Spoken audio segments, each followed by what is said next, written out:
วัสดีลูกพี่มาทุกคนเนาะตอนนี้ก้มมาอยู่ป่าเช่นเก่าเช่นเดิมมาหาห่อกินหมากไม้ป่าเนาะเปิงว่าฤดูกาลนี้ห่อจะกินหมากไม้ป่าชนิดใดเนาะอันนี้คือมันคล้ายคือมะกอกเนาะคือห่อท่าอยู่เนาะแต่ว่าบ่ไหวเนาะบ่ไหวยุงหลายโพดเนาะ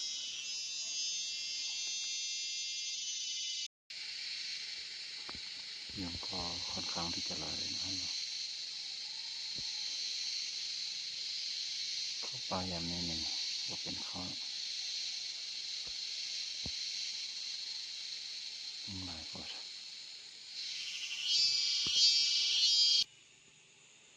ได้ยินบ่ได้ยินเสียงยุงบ่ยุง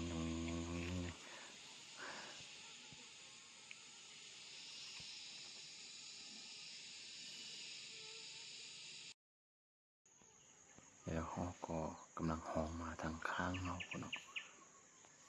มันเป็นเสียงของฮอกทองแดงเลย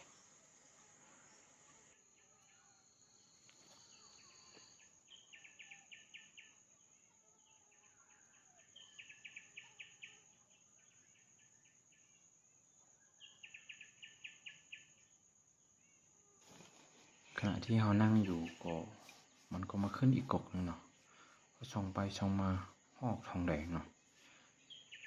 ก็คือว่าจริงๆนะแต่ว่ามันบ่ค่อยมีหลายเลยแล้วก็เบิ่งไปเบิ่งมามันคือตัวแม่เนาะทองมันเพราะว่าฮอกช่วงนี้มันก็เป็นช่วงให้นมลูกเด้นะมันเกิดลูกนะเลยปล่อยมันไปเลยเนาะตัวนี้ผู้หญิงให้บ่ทองแดงเลยแดน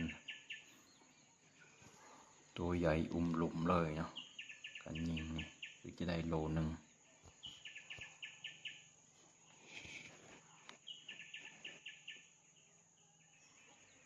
ช่องไปช่องมาคือว่ามีตัวอื่นเนี่ยแต่ว่ามีแต่ตัวเดียวแต่มันก็จะลงไปไปแล้วแต่ว่าตอนนี้โอ้ยยุงลายหมด